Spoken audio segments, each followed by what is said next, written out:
It's radio theater for your soul. It's radio theater for your soul. Where storytellers gather around the mic. Come on, let's go. Live readings, traditional, contemporary, original, scripted plays, film, and poetry. Where storytellers gather around the mic to be with your host, Miss Shanice C.L. Coleman, a.k.a. Courageous Love. Always just a cut above. Yeah.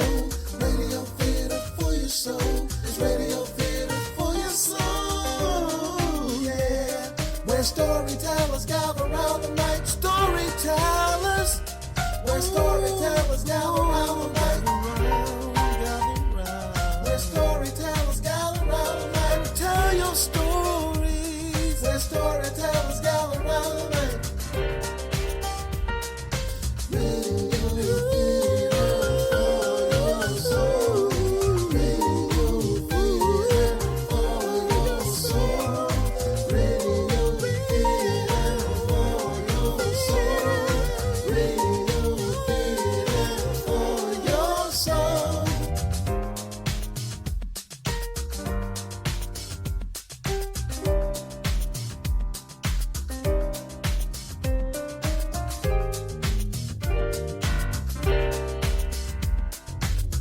Even from the subways of New York City, you're listening to Radio Theater for Your Soul.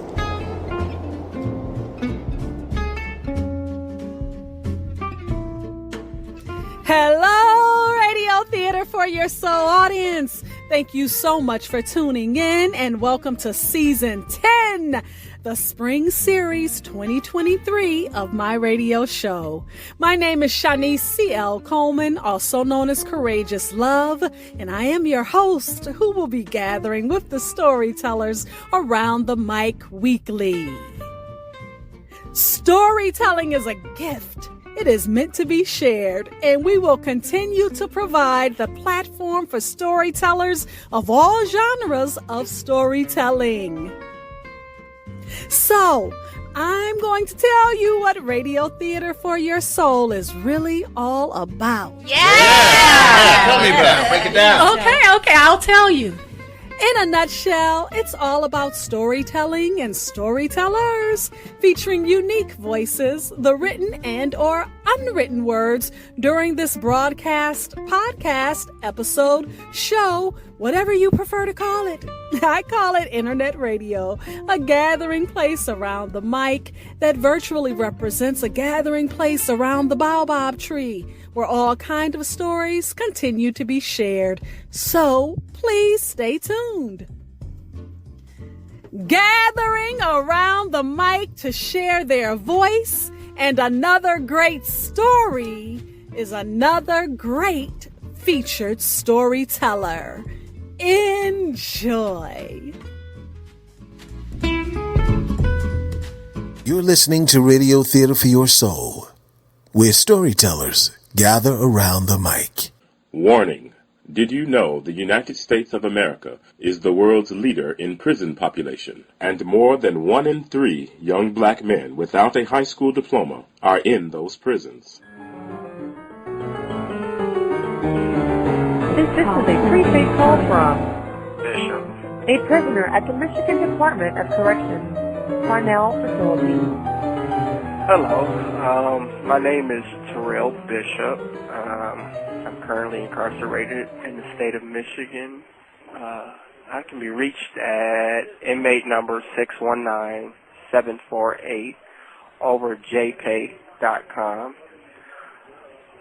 Recently, I sat down and tried to write my story that I would like to share with you, a few excerpts of my story.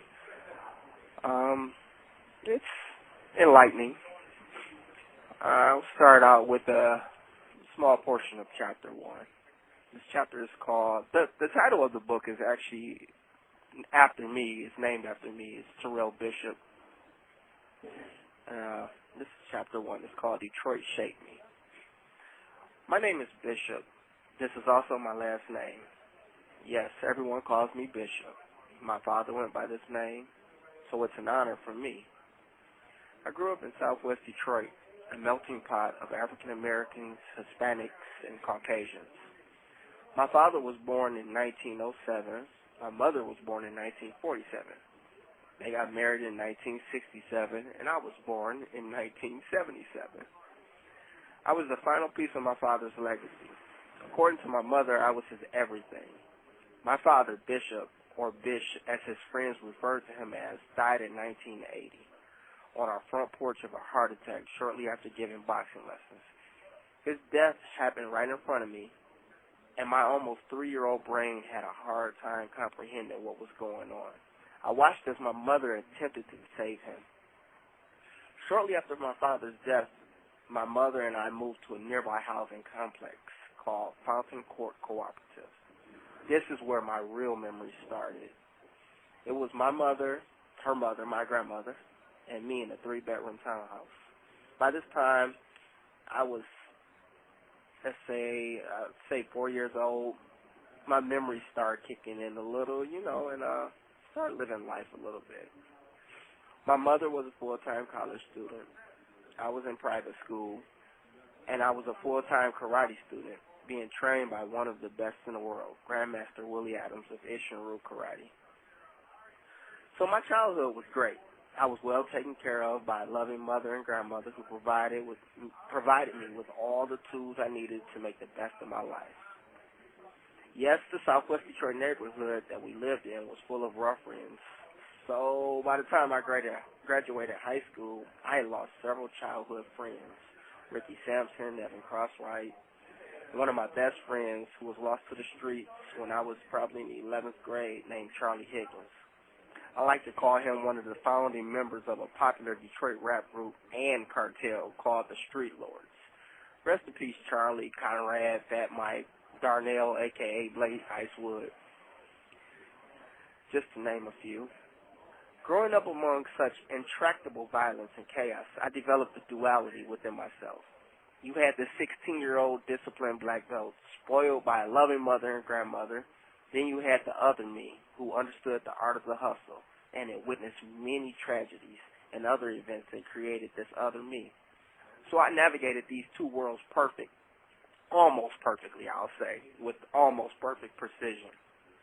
By the time I was 17, I had traveled across the United States competing in karate tournaments, got involved in acting, music production, so forth and so on. So I stayed busy. I also had a street hustle, side hustle. No, it wasn't selling drugs. I sold burnout cell phones and pagers, which are basically illegally activated hardware devices that could provide free service anywhere from 6 months to 6 years. This hustle had me living very financially comfortable as a teenager. School was easy for me, and I never brought school books home to study. Yet I maintained over a 3-point grade point average throughout high school. I always had the best shoes, the best clothes, thanks to my mother, and part to my hustle. So quite naturally, that attracted the attention of some of the prettiest girls in Metro Detroit. We'll come back to that in a minute. While attending my high school graduation, I was recruited by an investigator named Marvin Slappy, who worked for the Detroit Police Department. He spent the entire summer slowly talking me into joining the police department. So by the end of the summer of '95, I turned down 2 different college scholarships offered to me. And I decided to join the Detroit Police Academy. What was I thinking? By the time I was turning 19, I was legally carrying a Glock, walking around with a police badge in my pocket, and working in the Special Operations Unit. This didn't change my status among my peers. It actually enhanced it. So by the age of 20, I started an independent record label and began to produce and manage hip-hop artists from Detroit and Canada. And my day job supervisors would always give me a hard time because I was so high profile among the so-called street element of the city. Plus, they would hear me on local radio stations promoting rap singles. I would be on TV somewhere in Las Vegas promoting my music lifestyle. It got so bad at one point they put me under internal affairs investigation, alleging that I was living beyond my current income provided. So I guess they assumed that I was doing something illegal to support my expensive lifestyle. They had nothing and I wasn't doing anything. So I continued to enjoy the best of both worlds while attending a local college. Shortly after graduating from college, 9/11 happened, and I received an offer to become a federal air marshal. I jumped at the opportunity, so after OPM, Office of Personnel Management, federal office, completed their background check, I was transported to Newark, New Jersey, where they completed a hiring process at the Federal Department of Transportation. This was before Homeland Security and the TSA was established. I also completed bomb training there. Then I was transported to a federal training base in Artesia, New Mexico, where I completed some of the most intense federal law enforcement training the government had to offer. I graduated June 20th, 2002, class of 228F. Now, I finally had a job that appreciated my lifestyle. As a federal air marshal, or should I say as a civil aviation security specialist, which is the technical name for that job, the government likes to call us, I couldn't go around telling people I was an air marshal. So my independent record label took a front seat as the perfect cover while traveling. Although I'm no longer employed with the federal government, I'm still limited as to what I can say about my job and my travels. But what I will say is I made a lot of money traveling on the government's dime around the planet, officially as an air marshal, and undercover as a record producer, which was my true passion. Within a few years, I was no longer employed directly with the federal government, yet I was working as a federal contractor. That's all I'll say about that for now. By 2008, here's the twist. I was in the Michigan Department of Corrections for a crime I did not commit. Although life has thrown me a serious curveball, financially I was still sitting pretty. For more details about how I ended up in prison, we'll give other excerpts of this book later on. Back to the story. You know, I would like to talk a little bit about our justice system. I spent almost 5 years, well, almost 6 years, with the Detroit Police Department. Spent many years working as a federal agent, and a lot of things were revealed to me. It changed the way I viewed our justice system, our police officers, our federal system. It's not what you see on TV. It's not all peaches and cream. So I would like to jump right into this Chapter 2, at least give you an excerpt of Chapter 2, which I like to call Public Servant Liars. Starts like this. I learned to appreciate the criminal element a lot more after working for 2 different law enforcement agencies, federal and local. Police officers are the biggest liars I've come across in my lifetime thus far. 30% are corrupt and 100% are dishonest. This trait is taught week 1 of the police academy. When they began to teach report writing, they use 3 words that is code for learn to lie. That's articulate the facts. They teach you how to match versions of what happened with the elements that fit a particular crime that's on the books in that state. The truth does not matter. Your job as a police officer is to justify the arrest. So, for example, you pull someone over for a simple civil infraction, and for whatever reason, you ask them to step out the car. When they get out of the vehicle, they begin to say things that you feel, or you feel as the police officer, is disrespectful. So you decide that you're going to arrest them. Now, let's pause for a minute. This is America. A person has the right to express themselves in a reasonable tone as long as they are not making any threats. However, because you, the police officer, don't like what they're saying, you make a decision to put this person in cuffs. Remember, there's no crime committed at this point. While you're ordering them to turn around and you're putting the handcuffs on this person, they continue to ask you why they're being arrested, yet they are otherwise allowing you to place the handcuffs on them. By the time they arrive at the police station, they're being told by the officer they will be charged with resisting arrest and disorderly conduct, although the only thing they did was question the officer's motives. By the time the preliminary complaint report is written by the officer, words like loud, disruptive, resisting, disorderly, aggressive, threatening, just to share a few, are used to describe the defendant, your actions. And regardless of what's shown on the body camera at the time, the tape is usually edited by the prosecution, and the arresting officer gets on the stand and tells the jury that he felt threatened by the defendant's actions. The citizen is convicted. Yes, you're convicted. What's even more disturbing about most experienced officers, and what most experienced officers understand, that they can get away with perjury. You have 1 minute remaining. Prosecutors rarely ever prosecute police officers for lying on the witness stand. In fact, when a prosecutor knows that an officer is lying to get a conviction, they order the transcriptionist to remove that portion of the record. Yes, you heard me correctly. The transcriptionist removes actual testimony from the record. My name is Terrell Bishop.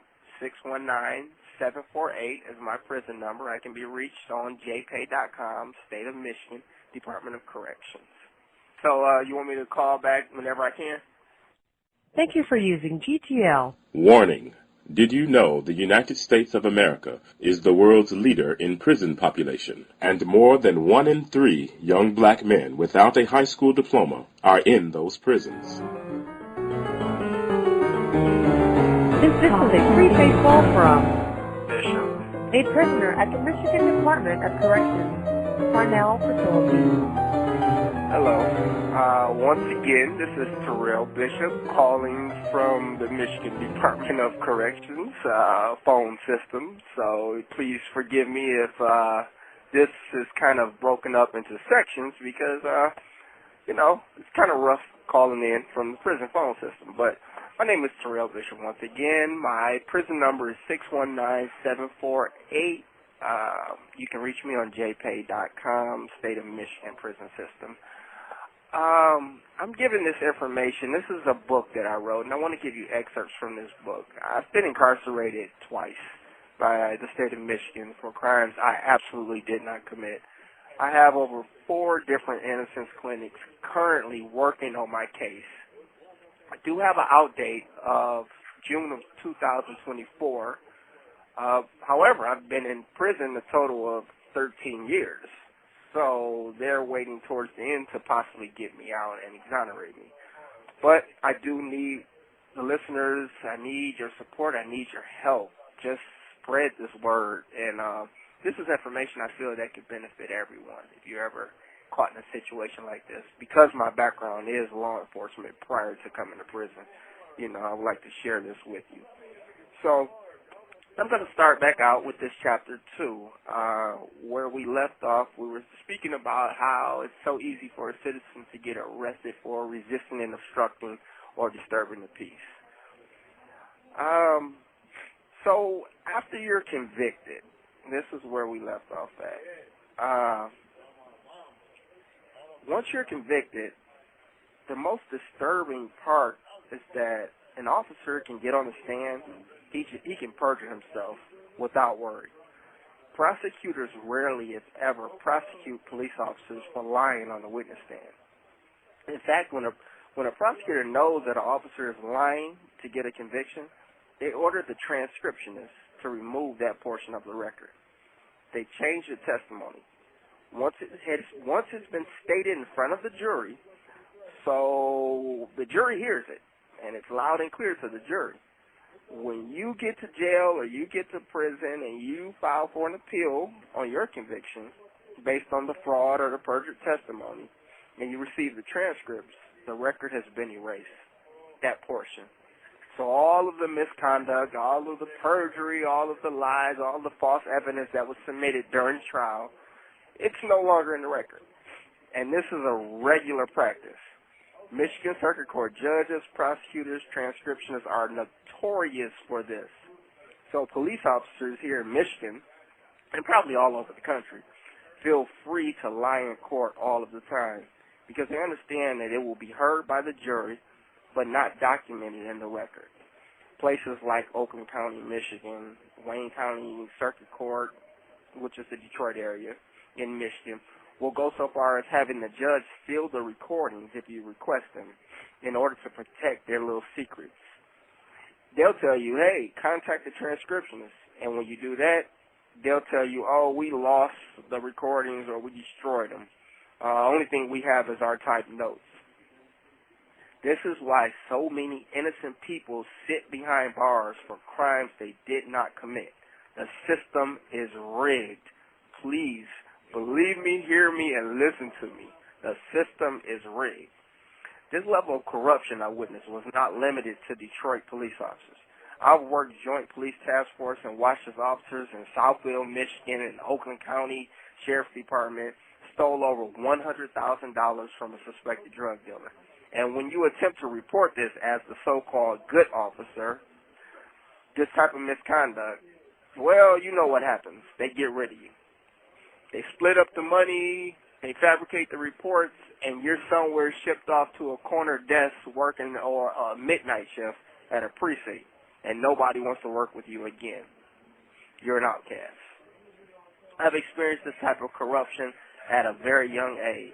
Remember, I came on the police department at 18 years old, so I came on with this concept of the police being the good guys, although I grew up in the ghetto and I knew slightly different. But overall, I thought they were the good guys, and the bad guys were the bad guys. Well, I quickly learned that that's not exactly how this system works. I've learned not to trust anyone. Essentially, this is what happens when you experience both sides. It drives me, pardon my expression, but it drives me batshit crazy when reporters on News Nation, Fox News, MSNBC, CNN, or any other local affiliates make statements like, overall, police officers are good, law-abiding people. Now, either these reporters are, yes, I'm going to say it, stupid and naive, or they are part of the same fraternity that creates this brother and sisterhood of professional liars and thieves. There is no one that can tell me otherwise. I worked within and witnessed this bullcrap firsthand. I remember when I worked for the Detroit Police Department, their narcotics raid team had an unspoken rule. If they had to raid a house twice, they would burn it down. Yeah, you heard me correctly. They would burn it down. If you check the records, you'll find that not one Detroit police officer has ever been prosecuted for arson while on duty. Yet Detroit Narcotics Squad is responsible for over half of the burned down houses in the city between 1996 and 2002 that I know of. Hell, 25% of the homicides arrests during this period are also false cases. Detroit police just fabricated false and handwritten confessions, and they fabricate the gun ballistics, got on the stand and lied, and ended someone's freedom unjustly. All circuit court judges and district court judges in Michigan are encouraged to give police officers the benefit of the doubt, even when it's obvious that the officer is lying. For example, if someone was to pull the police records and reports of all the vehicular gun arrests in Detroit over the last 25 years, you will be surprised when you compare them with each other and the officer's testimony in court. I can almost guarantee you that over 75% of this sworn testimony will match this statement. Upon conducting a routine traffic stop, I observed the suspect placing a BSA, Blue Steel Automatic, under the driver's side seat, etc. This tired lie has been told so many times in the sworn reports and in sworn testimonies in the district and circuit courts to obtain a conviction, it is sad. How is it possible that every officer that makes a gun arrest in Detroit over the last 25 years all had the same scenario? Every so-called suspect just so happened to be hiding their gun right as the police officer was approaching the vehicle. And because the police officer has superhuman eyes, they were able to observe this BSA, Blue Steel Automatic gun, being placed under the seat at just the right time to give them probable cause to search the vehicle. Come on, y'all. Let's be serious. If someone was to pull the vehicle narcotics arrest reports and testimony, you will find the same lie being told involving these illegal arrests. Please don't think this misconduct is limited to Detroit police. This is a problem across Michigan, and the United States. However, if you attempt to report this to the Department of Justice or another agency, they'll tell you they do not have the authority to investigate the claims of this nature. So false arrest, perjury, transcript shaving as they call it, arson, and all the other misconduct will continue to be a problem in this country until the people rise up and create a law and agency that police the police. Yes, we need a separate agency to police the police. Maybe a National Internal Affairs or something. One-stop shop, internal affairs, that investigates all police misconduct claims and prosecutorial misconduct claims. Now, here's a word that I want to explain this to you. This word is compartmentalize. I know we all know what compartmentalize means. However, I'm going to give you a basic definition. To separate in two compartments. This is the effective way our so-called criminal justice system has been concealing the injustice it perpetrates against people across the United States. The police officer is the first step in this criminal enterprise. When the officer arrives at the scene, his or her job is to make everything safe. Once they gather the information to make a determination on if a crime has been committed, most officers carry blank statement forms for any possible victims or witnesses to fill out. These blank forms usually have the police department's name on the top of the form. Because citizens are so nervous around police officers, especially in urban areas, the officer will casually encourage the victim or witness to write down extra details that did not occur, such as if a police officer arrives at a domestic violence scene after the suspect is in custody. The responding officer will tell the victim to write things on the statement form, such as, "I feared for my life," or "he or she attempted to choke me," or "they did choke me." "He or she took my cell phone and would not give it back," etc. The officer understands that placing lines such as these in the statement will guarantee a conviction regardless of whether it's true or not. If the victim cannot read or write, the officer will write out their fabricated, fantastic story, then have the victim sign the statement, making it legally binding. So no matter how many lies are written within, it sticks. Remember, the officer understands the basic elements of the crime, such as domestic violence or any other crime. Also, the officer understands what it takes to get the crime boosted to maybe a felony, such as domestic assault or whatever felony is applicable in that state. The officer also understands that once this statement is written and signed, the prosecutor's office no longer needs a cooperating witness. If the witness does not come to court, they force them to testify to what the original handwritten statement says, or they could face perjury or filing a false felony police report charges, which is usually a felony. Now, this is the first compartment of the fraud that the police officer committed. It's never revealed to the next compartment. This is how they keep it separate. They do their part, then they pass it along. The next compartment is the detective or the police investigator. The detective's compartment is tasked with reviewing the written statement and the police officer's preliminary complaint report and making a charging recommendation to the local prosecutor's office. However, before this recommendation is made, the detective can interview the suspect or at least attempt to. If the suspect cooperates, the detective will then summarize this interview in his report. This summary of the interview is not required by law to be exact. So the detective usually adds a few exaggerated lines in his or her report that either gives the impression that the suspect confessed to the crime or somehow incriminated themselves. Essentially, detectives are allowed to lie in these so-called summary reports. And regardless of the interview and the fact that it's recorded, you have 1 minute remaining. In most jury trials, it's not allowed to be read directly. The jury's not allowed to actually see this summary report. We're going to pause here because we're running out of time, but I would love to come back and share a lot more with you. There's so many things that you need to know. Once again, my name is Terrell Bishop. I can be reached at jpay.com, 619-748. And I would like to thank Darnell, Notes from the Village, and everybody else involved in sharing this. Greatly appreciated. Thank you for using GTL.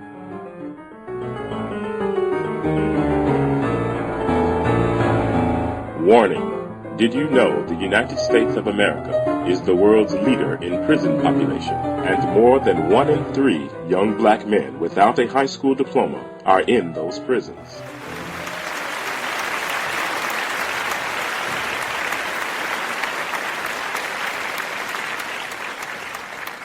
You're listening to Radio Theater for Your Soul with your host, Shanice C.L. Coleman.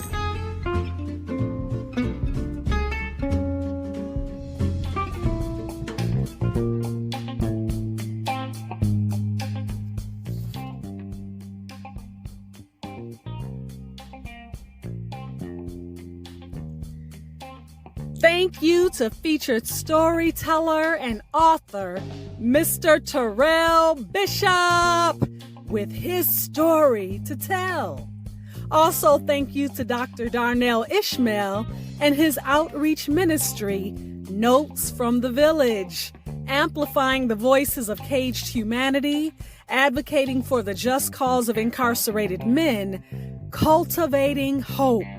Yes, cultivating hope for featured storyteller Terrell Bishop and so many others whose stories must be heard. Terrell's story, titled Detroit Shaped Me and Public Servant Liars, includes excerpts from chapters 1 and 2 of his book, self-titled Terrell Bishop. Sharing from his young childhood memories, the art of the street hustle, being a music producer, right into becoming an official law enforcement officer for both the city of Detroit and the federal government.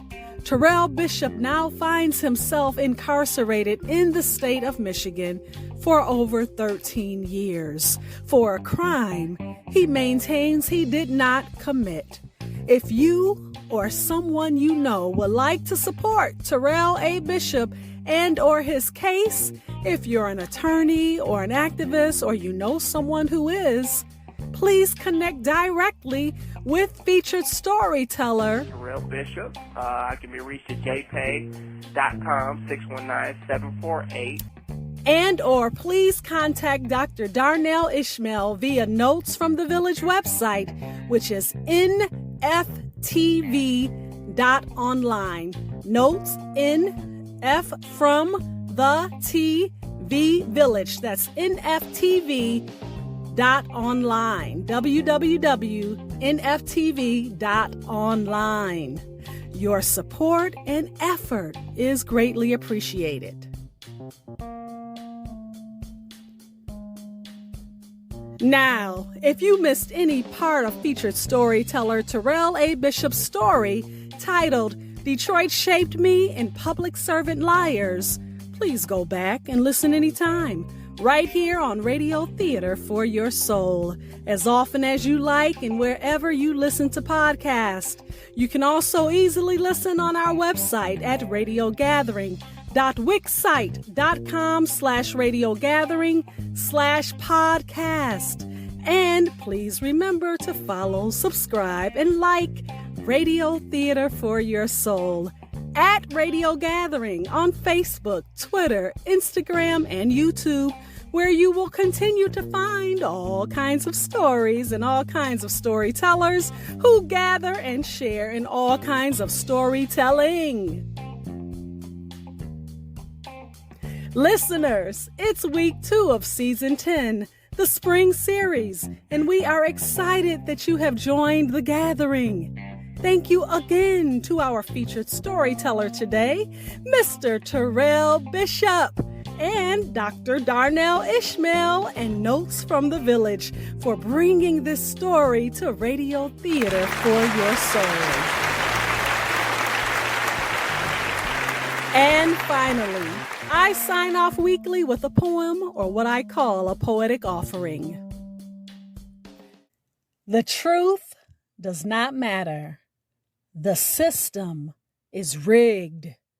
I've learned not to trust anyone. This is what happens when you experience both sides.